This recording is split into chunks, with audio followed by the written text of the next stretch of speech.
Hello, everyone. Welcome back to the Fetch Quest podcast, where we talk about video games and more. I am your host, Guy, joined by my fellow co-host, Connor. Hello. All right, Connor, how is the ship looking? It's looking pretty good. All right. Besides the giant hole in our wing right now, Wait, what? we're gonna crash.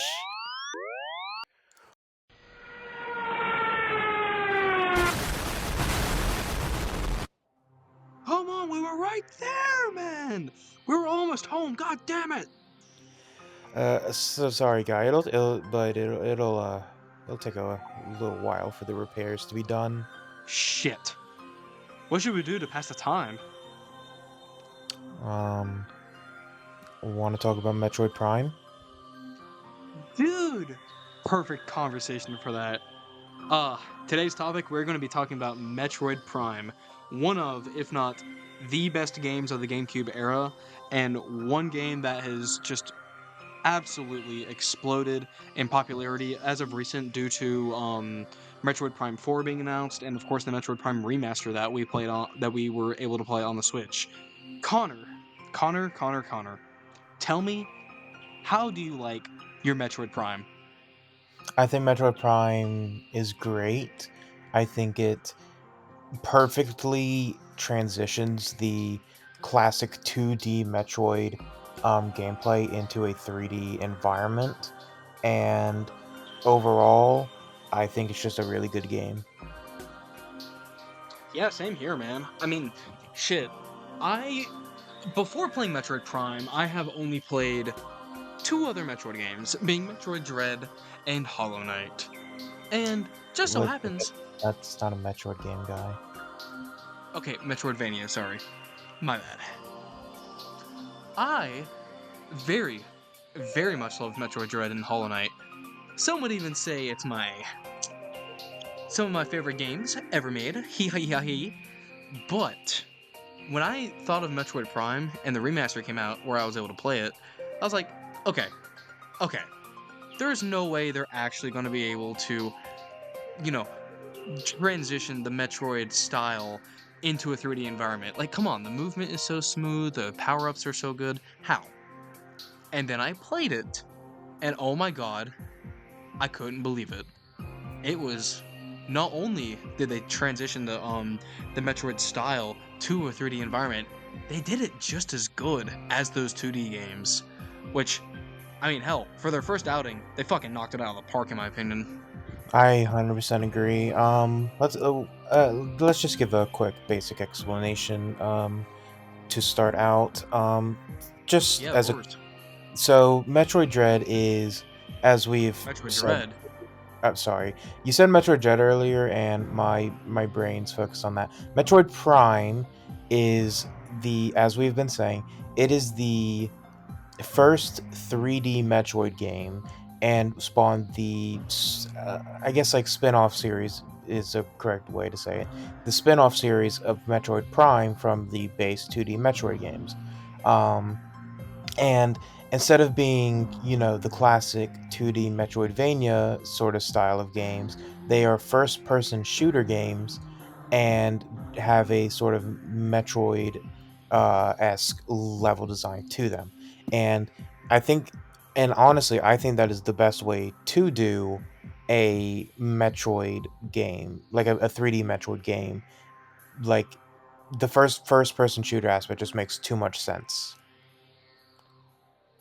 Oh yeah, because you get to see like what's inside of Samus's helmet and like seeing what like the UI and shit she sees, like switching over different types of cannons and shit like that. Yeah. Yeah, and I guess we can just briefly go over the story as well, because the story does not take a heavy role in this game. There's lots of lore, as will every Metroid game and Metroidvania game. Like, they're very big on lore, but the basic story is that Samus investigates a distress signal on a ship. She investigates, and then shit hits the fan, and then she crash lands on a neighboring planet, and she has to investigate and basically she is trying to find out what the people who fucked up that space station were doing on the planet, and then you know follows basically just follows that until you beat the game. Yeah, like finding out what the space pirates are doing. Yeah, Yeah, and the thing that gives like Samus like even more motivation is that it's being led by Ridley, or at least like in this game, Mecha Ridley, which is the first appearance of Mecha um Ridley actually. actually it's Meta Ridley. Meta Ridley. Sorry. As the resident Ridley fan here, I will take. You should need to show some respect. Fair enough. I mean, you do play Ridley in Smash, and you do have a body pillow of Ridley that says, my tail isn't just used for penetrating." So That's yeah. that's not true. Oh, But really? yeah, guy, you literally okay. First of all, you are the last person to call me out. If I did have a body pillow, you'd be the last person to call me out because you have a guts body pillow, which is just as bad. No. You do. I literally just got home from your house today and I saw your cum stained but guts body pillow sitting in the corner of your room, and I was like, that's really disgusting. Why do you have that? And you're like, and all you did is just jerk off, and you're like, guts berserk. It I'm was sorry that you gave that to me for my birthday, Connor, but it is what it is, because that cum stain ain't mine. I mean, it came like that, because I love guts, so I wasn't going to complain about it, but don't try to call me out for saying that was my cum when it was properly yours. But getting back to Metroid Prime, Jesus. She has like more motivation because it is Ridley that is behind the space pirates. So she's going to investigate this planet to see what's going on. How can I stop Ridley? And of course, the game starts out with you having all your power ups, and then eventually something happens to where Samus gets all of them taken away. So the entire game, you're on this new foreign planet where, like Connor said, the story is very simplistic, but the lore is very deep. can Where I you're. I was gonna say, can I just quickly intervene here? I love that beginning and how it shows you with a bunch of like gear and weaponry and stuff like that. Because what it does is that it gives you a taste of like the peak gameplay, and then it takes it away from you. And so you're motivated to get back to that peak and explore and try to find those stuff to become like that again. And I think it's such a strong introduction to the game. Yeah, I love it when Metroidvanias do that. Hollow Knight doesn't do that, but I'm okay with that because like the game doesn't need it in my opinion because the intrigue of that game is just insane. But that's for a different video. Um, I want to yeah, do a whole video so bad. eventually, don't worry. But with Metroid Prime, it's really sick seeing like again like Metroid's at her prime. See what I did there? But she gets taken. Her powers get taken away. You know, as per usual, of the Metroid games, and it's your job to get them all and defeat the enemies. But the thing is with Metroid Prime is that because you're in this 3D environment, they do a lot into with this new third dimension to make it so where exploration is not only feels more rewarding, but also there's just a lot of stuff to do with the exploration because every area in the game has so many little details and stuff to find out about it that it makes like it makes separate playthroughs from your initial one, like multiple playthroughs, feel different because there's so much you can do. Like obviously there is a set way to play the game, but it's just that there's so much stuff in this game from the 3D environment and the detail they put into everything that makes it feel like a completely different game. That is, in my opinion, that is why Metroidvania is probably my either first or second favorite genre, because of that sort of like trick. Like a good Metroidvania will make you feel like that, because like yes, there will always be a set path, but the if the exploration and the way you are able to move through the environment and the world is good, it will not feel like it is on an open path. It will feel like you are finding all these different splitting paths, and then you're doing stuff out of order, even if there is an order to it. And I think like Hollow Knight does that really well, where you're able to just explore and find a bunch of stuff, and then it'll be like, oh, I can use that for this, or I can use that for that. The Ori games also do that pretty well. And this game does it in spades. Like there were so many times where I would just be exploring, I'd get something and I'd be like, oh wait, I can go all the way back there and I can go get that. And that was just so much fun to do. Hell yeah. Oh, for a brief explanation of what a Metroidvania is, they're games where if you want to make progress, you have to find different power-ups that give you usually like a new attack or a new type of movement to access more areas. And typically these Metroidvanias will have you do a lot of backtracking so that you can access new areas from the beginning that were locked before because you didn't have that power-up at the time. Um Obviously, like Metroid games are the biggest example of that. Castlevania, Hollow Knight, And Ori, as Connor said. that's why they're called Metroidvanias in the first place, because they're all inspired Exactly. from Metroid and Castlevania. Real. But yeah, Um, that's just a but brief. Yeah, you first. You first. I was gonna say, I just want to quickly. I'd say we should talk about the combat of the game because it is a lot more fleshed out than other Metroid games. And as someone who's been playing some of the older Metroid games recently, I think I can say that confidently. Fair enough. Because like I've dabbled in the other Metroid games as well, the other 2D ones, and I agree. Like to talk about the combat, like we said earlier, it is a first person shooter. You know, Samus has her beam, and you blast the enemies with your projectiles. However, you get different types of projectiles as you go throughout the game, which can completely change how you play the game. So, Yeah, like, you have a normal blaster where pew pew pew pew, press the same button multiple times for each blast. You have like a tri beam that like sends three projectiles at once. You have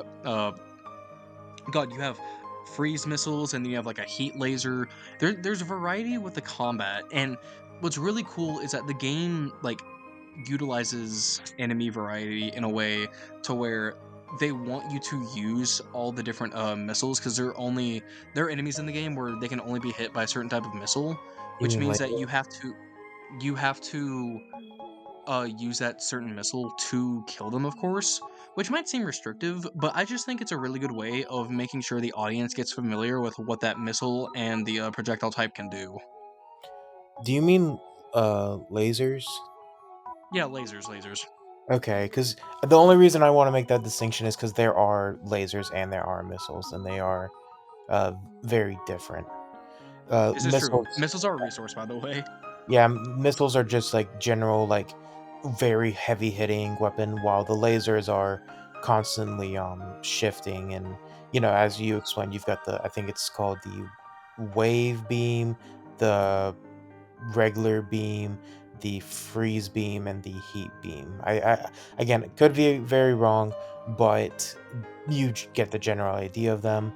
Um, It's and something like that. the reason why, as you were saying, guy, the enemy variety is works so well because each some there are some enemies where they can only be beaten by using the freeze beam or the wave beam and stuff like that.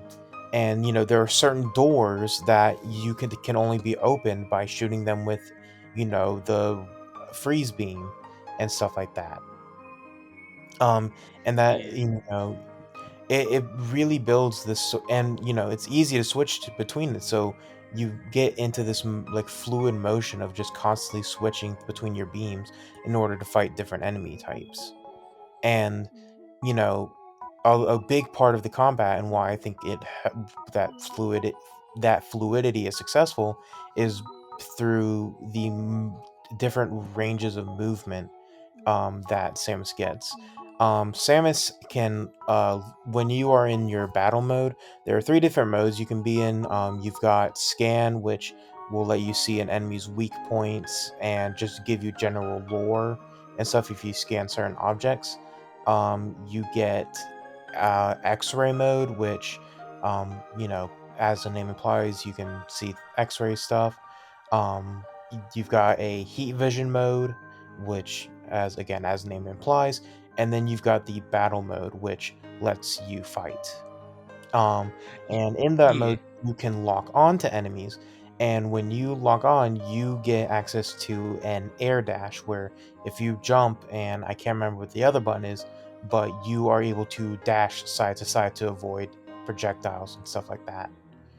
Um, and then you've also got a jump, a double jump that just I'm pretty sure just always. And I think that those two, it's simplicity. It's making something simple complex, and like I will always praise that of like having simple systems and being able to like further them and make them complex through that. Yeah, like the first person combat is nothing like Doom in the sense of like it's constant, it's fast, and it's always fast. It's more so like the game gives you tools throughout to like let you do new stuff, and it allows you to experiment with it, and it's slower in a way of like it wants you to be methodical with how you want to like use these beams because like imagining Metroid at like Doom speeds would be insane. I don't think it would work all that well because like Metroid is a big thinking game, not only in the combat but also the exploration and where you're supposed to go next. Like, do I need this power up for this, or can I explore this now since I unlock this? That's the main thinking behind it. Yeah, and I'm not gonna say like Doom isn't like an explorative game, but it is a very like simple point A to point B type of game. I mean, at least Eternal is. That's the only Doom game I've played. No, I But get you. I get you. it's very point A to point B. Where Metroid Prime is, as you said, you got to you take things slow. You've got to explore every nook and cranny in order to find what you need, and it's just generally a much slower game, and I think it works for it. Um, Yeah. the and I have a few problems. I do have a few problems, but again, we'll get into that later. But right now, I think we've been going on about how good the movement is and how fluid double jump and stuff like that is, but a good reason it is so good is due to the areas and how they're built around those abilities. And so, do you think we should talk about Oh, areas now? oh, of course, yes. Those are the main. That's the main appeal of the game. That and the power ups, of course. Um, but yeah, no, the areas in this game, because they are moving from 2D to 3D in Prime, they had to make sure that the levels connected in a natural way, but also it had to make sense. And what do I mean by this? Well, there's a lot of use of elevators for fast travel to go between different areas, but the thing is that there's no real fast travel in the game. All the areas are connected to one another to where you have to be able to navigate with your map to know where you're going. Not only that, but you're constantly going back and forth between these areas all the time. You're backtracking, you're exploring new areas with new power-ups you're going in. You're going to be in these different areas a lot, but I think it's to the game's benefit up until a certain point, which we will get to that, where I think the backtracking works really well because you're constantly exploring new things with the power-ups that you're given. And the areas, even though they have like similar aesthetics, they never really got old to me because I was constantly exploring new areas and finding out new shortcuts to different areas, which I think this game does masterfully, especially compared to its predecessors with the other 2D Metroids. Yeah. Um, I agree. I think backtracking is done greatly in this game because the map is big enough to where it feels like there's a lot to explore, but not so big to where it feels like you're having to go on like 15-minute walks just to get back to the location you were at. And this is another thing. Um, and again, because it's 3D, you're able to memorize the locations a lot better. As someone who, again, as I said, I was playing some of the older Metroid games. I've played through some of them, like the first and second one. um if you don't have a map on hand, like an online map, you're going to get lost because every area looks the same due to the limitations of the NES and the SNES and stuff like that, or the Game Boy, not the SNES. But because this game is in 3D and it's able to utilize that technology, you're able to get these wide variety of areas. You've got these Chozo ruins, you've got a giant like inside of a like giant magma caves, you've got a frozen wasteland and mines deep underground, and they're all so distinct and different that you're able to memorize the layouts of these different areas, and so you will find yourself less and less looking at your map and just being able to go purely off of memorization. And I think that is a good a good tell of a good Metroidvania. If you are able to memorize the map, it means, the game's doing its job, because that's what's supposed to happen. You're supposed to be able to just get so invested within the world and stuff that you are able to memorize to and where to go, where to get to certain areas, even without fast travel. Exactly. And the thing is, like, just to go like a little off topic, but still with the areas, I think the aesthetic of each area is so beautiful. Like, especially for a GameCube game. Like, even for a Switch game, like, I think it holds up extremely well in terms of visuals and how it looks. And like you said, Connor, like, it's good, it makes it memorable. And I think that just goes on to, like, on top of it, of where you're going to remember each of these areas because they look different and all of them look great. Yeah. And I just think they just did an excellent job of making each area feel distinct while also equal terms looking great, equal terms feeling good to explore, which Well, is it's obviously like very important for Metroid games. Yeah, and in universe too, none of these different like areas, it's not such a huge jump in logic to where it's not like in Mario where you can go from a like poison swamp, and the next place being like a giant volcano area, which that's not a hit on Mario. That's what happens, and I like it like that. But in a game that's very grounded and sort of realistic in terms of like physics and stuff like that and how things work, like Metroid Prime, if there was such a big jump like that, it would feel off and it would feel, weird. But each area connects so well, and it makes so much sense that get so much more invested and the world feels connected and complete. Like, as I said, the first place you go is the Chozo Ruins, and then from there you can take an elevator down and reach the magma caves. That makes sense because you're going deeper into the earth, so you're going to be getting places that are magma caves. And then you can go, and then I think it's like the frozen tundra or something. I don't think it's called that, but it's basically a frozen giant ice area. You have to go you have to go very far away and very high.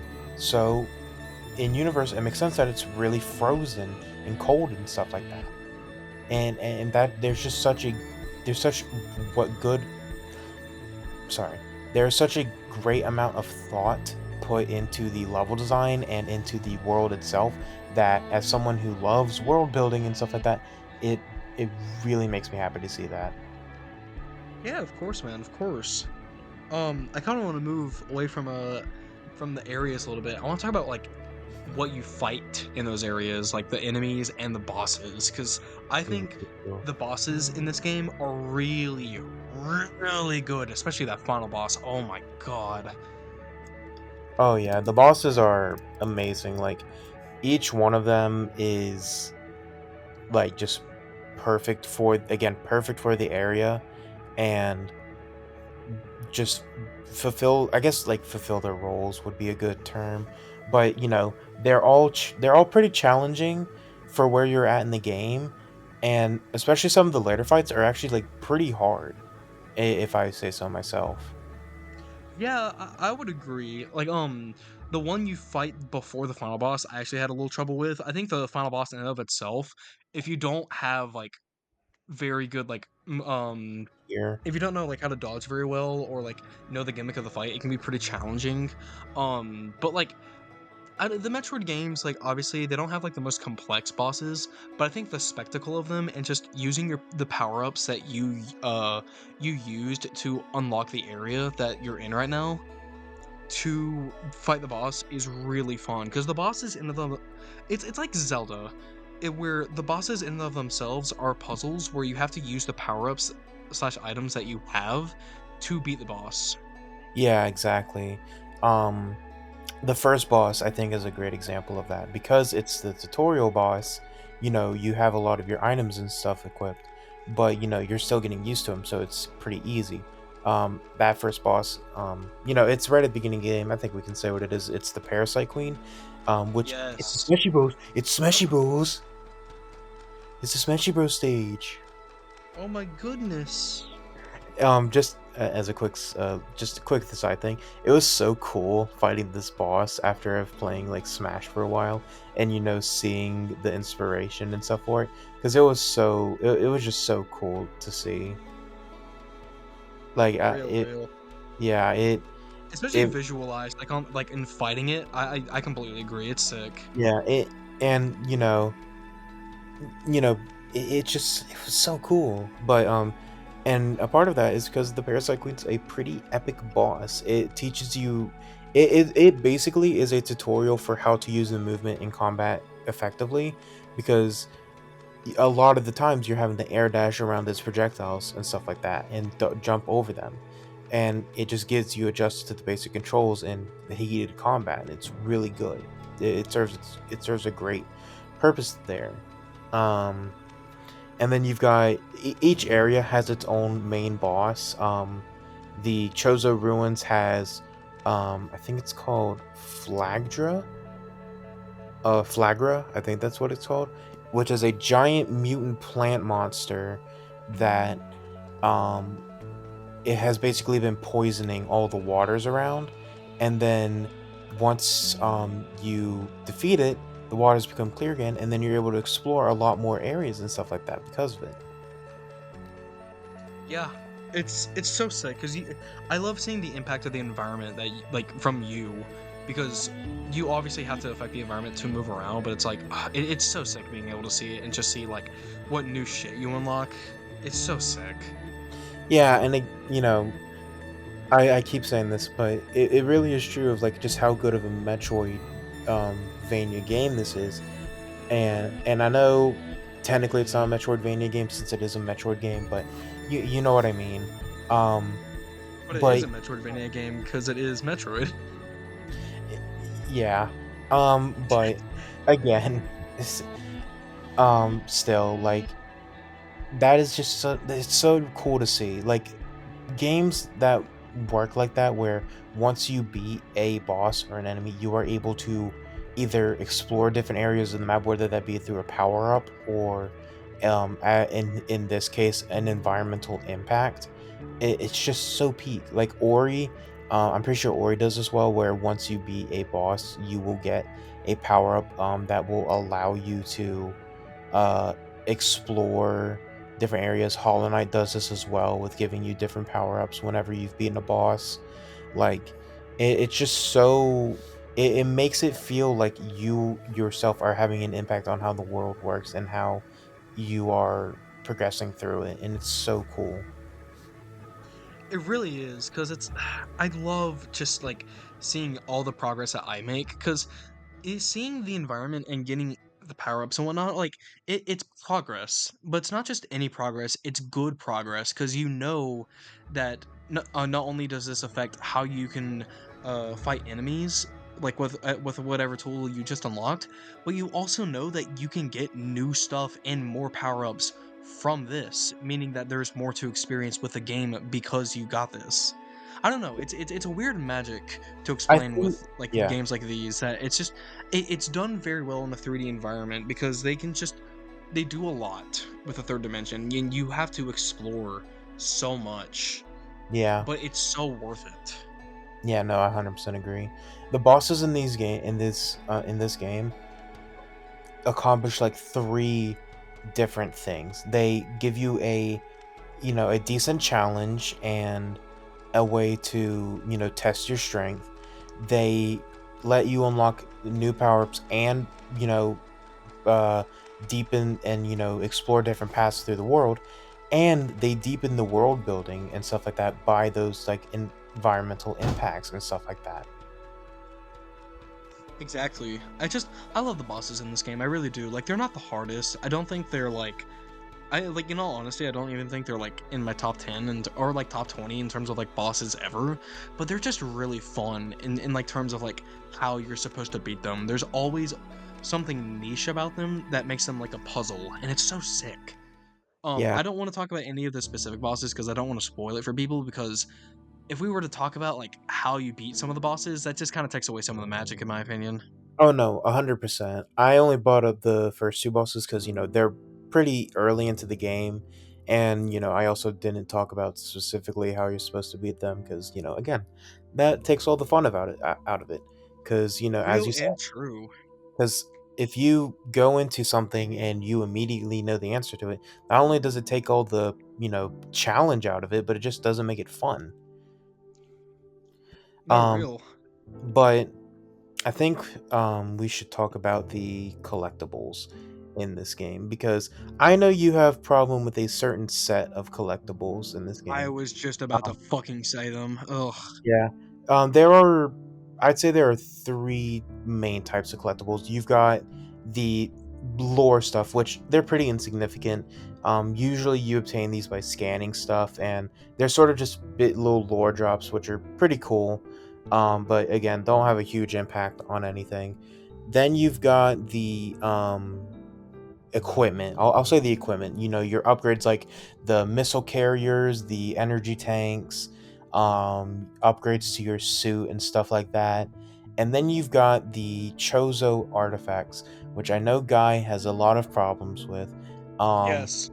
and these are, I don't really know what they are, but essentially they're story important things that you need in order to complete the game. And Yes. you collect them by backtracking to a bunch of different areas and trying to solve puzzles.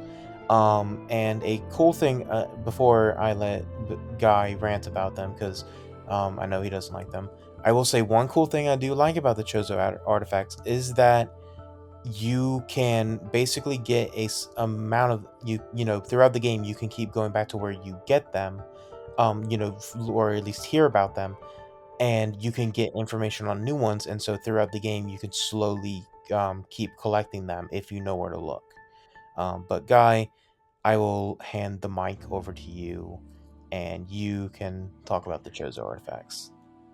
The Chozo artifacts are easily the worst part about the game. They are required, and there's nothing wrong about a required collectible whatsoever. However, it's the execution of said collectibles is where the problem lies with this game. I love this game. Throughout my playthrough, up to the point of where you're supposed to get the Chozo artifacts, you can just explore the areas. And again, like we said, there is kind of a set path. You can go on that set path, you can go explore, get more missile upgrades or more upgrades for your health, yada yada. But the point I'm making is you can explore, find more power ups, get to more areas, and keep playing the game. But then you get to where the final area is, where the final boss is gatekept.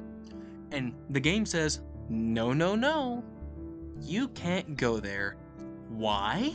Because you have to collect 13 Chozo artifacts. Okay, that's not too bad. Getting collectibles. Okay, fine. I love exploring this game. Let's do it. The problem with the Chozo artifacts is that they are a required collectible that makes you backtrack throughout areas that you have already explored, and it takes forever to get to the locations. Like, I know we were talking about it earlier where there's no fast travel, and I didn't mind it up until this point because you have to dedicate so much time to getting all the Chozo artifacts. And obviously, like, there are hints to where you get them, but there's no like objective markers. So a good amount of time you're kind of just like wasting time, like trying to find where they are, and they might not even be the location that you're thinking. I hate them a lot because they add artificial time onto the game, where the game up to this point was all about exploring new areas, using your items to solve puzzles and access new areas. But this is just kind of a gate kept.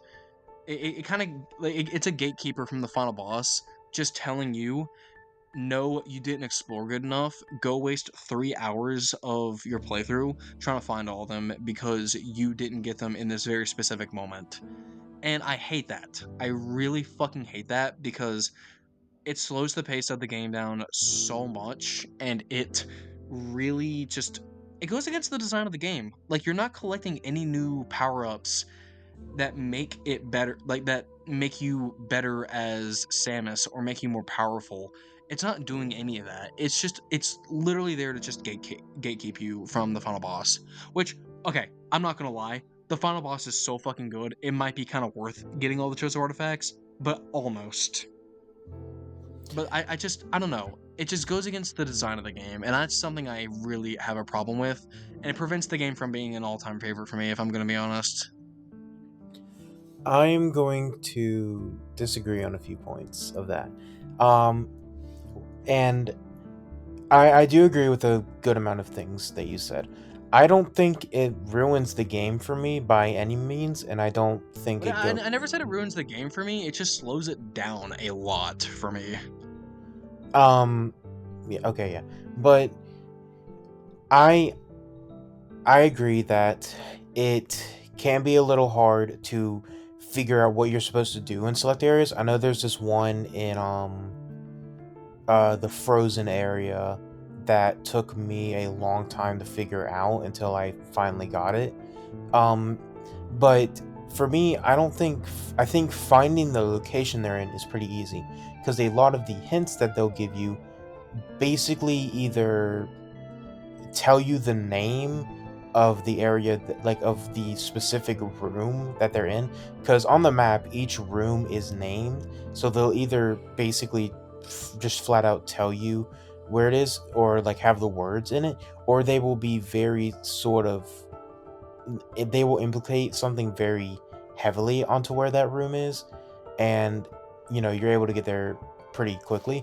The problem lies in it doesn't tell you how really to get them, and I do have a that is a very big part of where my problem with the chose artifacts lie, is the fact that they will tell you where the room is basically, but they won't give you really any hints on how to get those artifacts, and it does add a lot of time, and it is by far the most infuriating part of the game. It's um crazy because like the other like collectibles in the game are really cool because they're optional, like, and you get rewarded. Like you become more powerful for getting them, like the health upgrades and the missiles. Because with missiles, that means you can launch more powerful attacks, which are the missiles, and with health, you can tank more stuff. That's worth going for. However, these collectibles don't power you up, yet they're required. I think I think if they were to change anything, I think maybe it could give you a slight power boost to your beams, make them hit harder or something.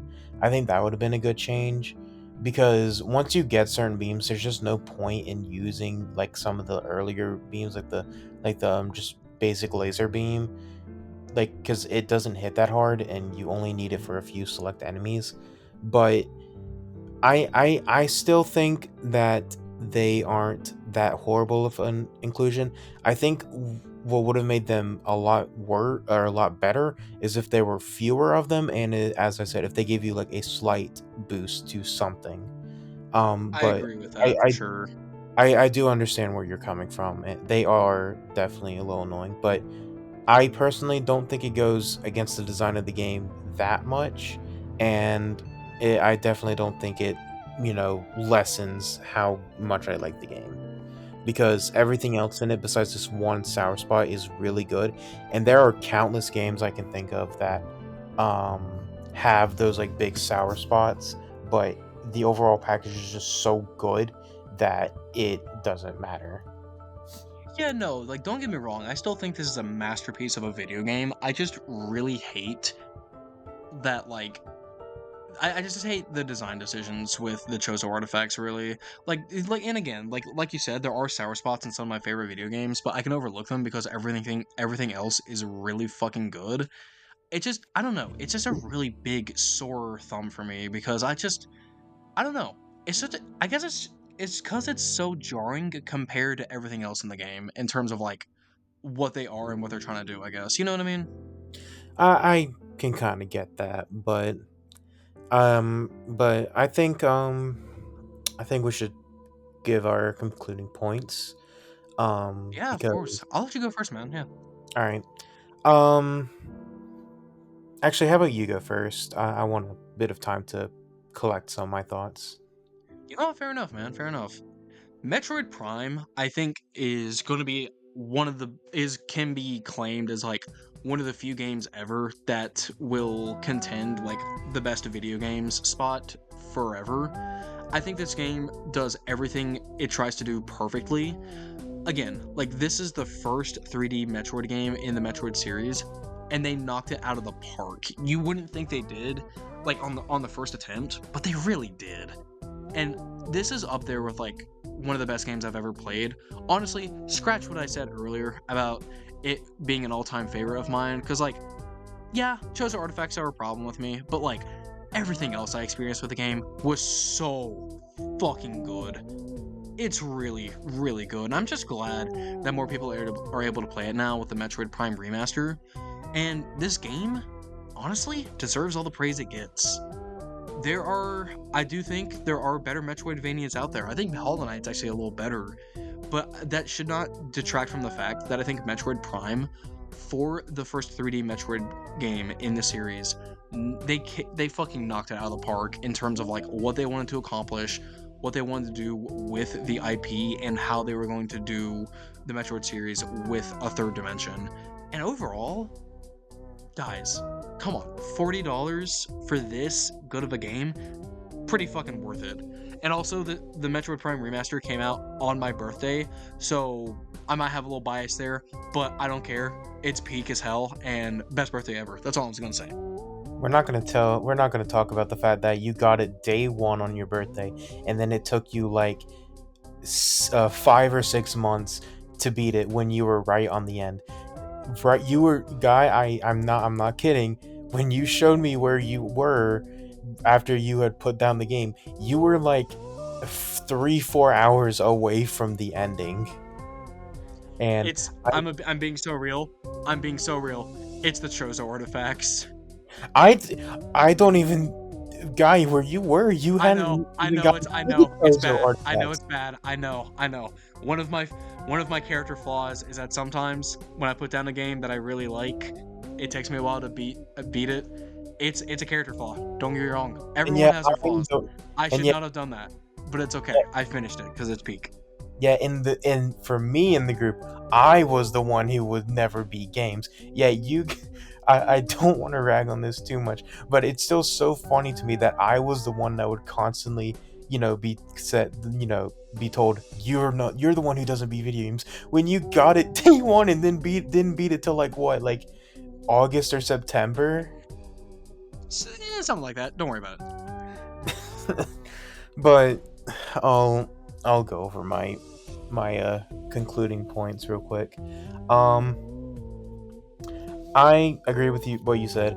I think this game holds up insanely well for a GameCube game. It Everything flows perfectly. Everything connects so well. Everything fits like a perfect puzzle like like a perfect puzzle. And I don't think there is one piece that is like out of order. I do have my One problems. Piece. The One Piece is real. So true. I do have my problems with the Chozo artifacts, but I think this game is a 10 out of 10. I don't think anything could ever really I just think there are other Metroid games that I prefer. Again, as I said, I prefer other Metroid games over this. It's not even my favorite Metroid game. That goes to Metroid Dread. But I still think this game is insane, near perfect, and everything it tries to do, it executes perfectly. Um, and I'm really glad it spawned a spin-off series of games. If only Nintendo would port 2 and 3, onto Switch, since 4 is going to be coming out soon. But we don't really talk about that.